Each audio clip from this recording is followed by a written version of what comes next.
नमस्कार साथियों, मैं डॉक्टर राजीव सिंह अपने चैनल अनुभूति में आप सबका एक बार फिर से स्वागत करता हूं। और साथियों, आज की जो मेरी अनुभूति है वो पशुपालन जगत की एक बहुत ही बड़ी आम समस्या, ज्वलंत समस्या कह सकते हैं। और वो क्या है कि हमारे पशु गाभिन नहीं हो रहे हैं, रिपीट ब्रीडर्स हैं। हम उनको एआई कराते हैं या हम उसको नेचुरल तरह से क्रॉस करवाते हैं भैंसे से या सांड से, पर उसके बाद भी वो रिपीट हो जाते हैं। तो बहुत सारे उपाय मैंने भी बताए हैं और लोग भी बताते हैं कि आप ये करो, ये दवा लगाओ। और उसमें से कई ऐसी दवाइयाँ हैं, कई ऐसे उपाय हैं जो बहुत महंगे हैं, जो आपके लिए करना बार बार बड़ा प्रैक्टिकली फिजिबल नहीं होता। मैं आज आपको एक ऐसा उपाय बताऊँ, एक ऐसा उपाय जो बहुत ही सस्ता है, बहुत ही इफ़ेक्टिव है, बहुत ही अच्छे तरह से वो काम करता है। और आप उसको अपने किसी भी पशु पे, जिस पे एआई आप करने जा रहे हैं या जिसको आप नेचुरल तरह से क्रॉस करने जा रहे हैं, उस पर आप इसको यूज कर सकते हैं। तो क्या है वो?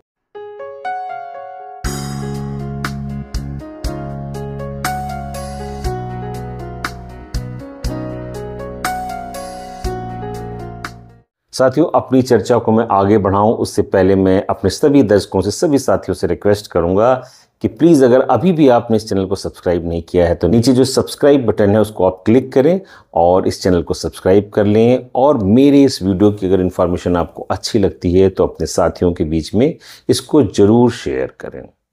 तो साथियों, आज हम बात कर रहे हैं पशुओं में रिपीट ब्रीडिंग की और उसका एक ऐसा हल ढूंढने की जो बहुत ही आसान हो, बहुत ही कम कीमत में हो और बहुत अच्छे तरह से काम करता हो।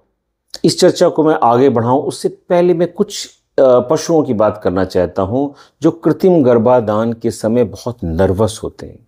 बहुत सारी ऐसी गाय होती हैं, भैंस होती हैं जो अगर जब कोई एआई करने आता है तो वो बड़ा परेशान हो जाती हैं, वो एक्साइटेड नर्वस स्टेट में होती हैं और जिसकी वजह से वो स्ट्रेस में आ जाते हैं। और जब कोई पशु हो या कोई मनुष्य हो जब स्ट्रेस में आता है तो उसकी बॉडी इपिनेफ्रिन नाम का एक हार्मोन सिक्रीट करती है। और वो इपिनेफ्रिन क्या करता है, उस इपिनेफ्रिन के कारण जो पशु के अंदर जो उसकी बच्चेदानी है, यूटेरस है, उसकी मसल्स जो होती हैं वो रिलैक्स कर जाती हैं, यूटेराइन मोटिलिटी लो हो जाती है।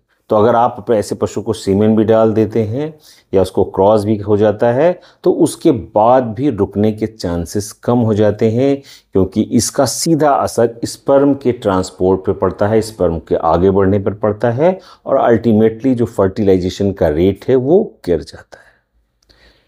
तो ऐसे पशुओं में या जो सामान्य पशु हैं सभी में हम ये उपाय कर सकते हैं। हमें करना क्या है, हमें जो ऑक्सीटोसिन नाम का इंजेक्शन है, जिसे जनरली हम दूध उतारने के लिए लगाते हैं या प्रसव संबंधी कोई दिक्कत होती है तो मनुष्यों या पशुओं में यूज होता है। हमें अपने पशु को कृत्रिम गर्भाधान के बाद 15 इंटरनेशनल यूनिट, अगर एक एम्प्यूल में या ये उसके 5 इंटरनेशनल यूनिट है तो हमें 3 एम्प्यूल देने हैं। आप उसको देख लें जिस तरह से हो, तो आप अपने पशु को कृत्रिम गर्भाधान के बाद 15 इंटरनेशनल यूनिट ऑक्सीटोसिन देते हैं।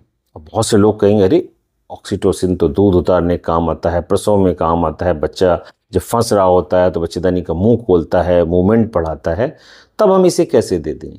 नहीं, आप इसको बिल्कुल बिना डरे और बड़े आराम से दे सकते हैं, क्योंकि ऑक्सीटोसिन इस समय पर देने पर यूटेराइन मोटिलिटी बढ़ जाती है। जब आप एआई के बाद इसे देते हैं तो यूटेराइन मोटिलिटी बढ़ जाती है, जिससे स्पर्म ट्रांसपोर्ट बिल्कुल नेचुरल तरह से होता है और उसके बाद इससे फर्टिलाइजेशन का रेट बढ़ जाता है। तो जब भी आप कृत्रिम गर्भाधान करते हैं और आपका एनिमल स्ट्रेस्ड है, उस समय खासकर आप अपने पशु को अगर 10 से 15 इंटरनेशनल यूनिट ऑक्सीटोसिन का दे देंगे तो फर्टिलाइजेशन रेट बढ़ जाएगा। कुछ पेपर मैंने ऐसे भी देखे हैं जहां पर यह भी सजेस्ट किया गया है कि अगर आप एआई करने के 4 घंटे बाद ऑक्सीटोसिन दे देते हैं तो उनका कंसेप्शन रेट पशुओं का बहुत बढ़ जाता है। तो वो अगर आपके लिए प्रैक्टिकल पॉसिबल नहीं है तो आप कम से कम ये कर सकते हैं कि एआई करने के तुरंत बाद आप अपने पशुओं को ऑक्सीटोसिन का शॉट दे दें। और ये मैंने खुद भी देखा है और इसको फील किया है कि ये ज़रूर कंसेप्शन रेट पर काम करता है। तो साथियों, आप इस उपाय को अपनाएं और आपको कैसे नतीजे मिलते हैं इससे मुझे कमेंट बॉक्स में कमेंट करके ज़रूर बताएं। धन्यवाद साथियों।